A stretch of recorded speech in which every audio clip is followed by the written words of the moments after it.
Good afternoon. Phil Lindeman with your news from Avalanche Physical Therapy on Krystal 93. Summit Sheriff is investigating the case of a ski patrol imposter at Copper. Last week, the adult male imposter allegedly followed a young female skier from Center Village to East Village wearing a red jacket with Ski Patrol scribbled in marker. The young girl was not harmed. Call the sheriff's office with info.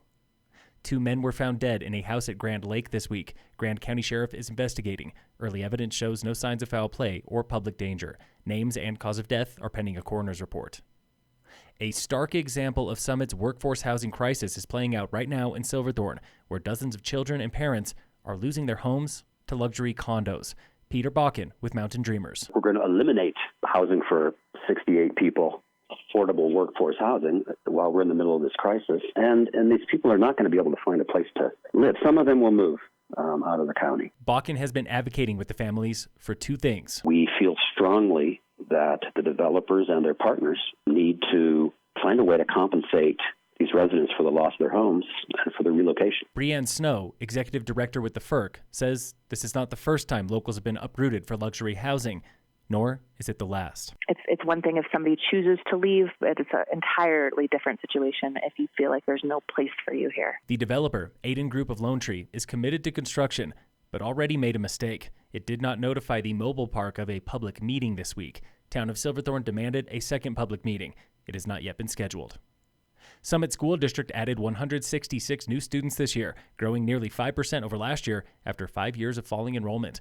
56% of students are white, 39% Hispanic. Summit School Board meets today at 5, reviewing enrollment and the search for a new superintendent. The board interviews finalists in mid-March and hires a new super by late March.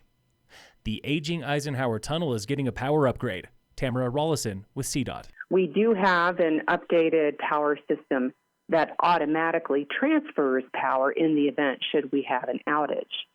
But we are adapting this new technology to a 50-year-old tunnel system. She describes it as rewiring the power to the end of a 10-mile extension cord at 11,000 feet. It is not simple or immediate. We're making things better, and we're testing the system to make sure that it works as designed and engineered and planned. Crews are back at the tunnels tonight for a second round of staggered closures, 20 minutes at a time from 11 p.m. to 4 a.m.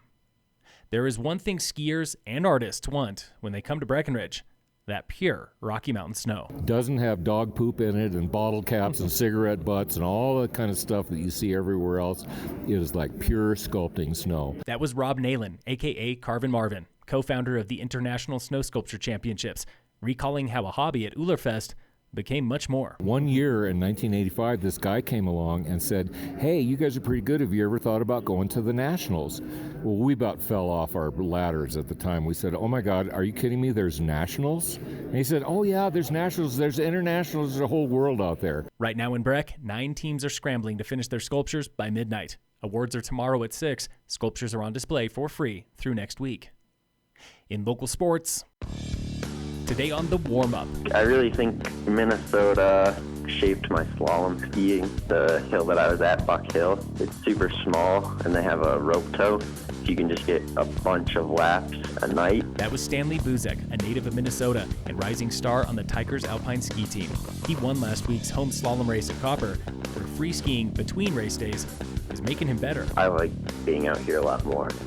When we get powder days in Minnesota, it's not much fun. He leads a talented Tigers team to Beaver Creek tomorrow for giant slalom. I think our team has a really good shot at winning state this year, especially our girls' side. We've got the 2 Snyders and Paige and Jenna and Lucy. I think they're all really good. All roads to the state title lead through Aspen, the defending state Alpine champs 4 years running. This has been the Warm-Up with your Summit High Tigers, brought to you every Thursday and Friday by Alpine Lumber, Enza's Deli and Market in Silverthorne, and I Furnish in Frisco and Kremling. In other sports, Copper is hosting a winter fat bike race this Saturday in Center Village with a 2-mile loop for kids and 8-mile loop for adults on a groomed surface with just a touch of vertical. Kids race is free, adult race is $25. Sign up at coppercolorado.com. Phil Lindeman with your news from Avalanche Physical Therapy on Krystal 93.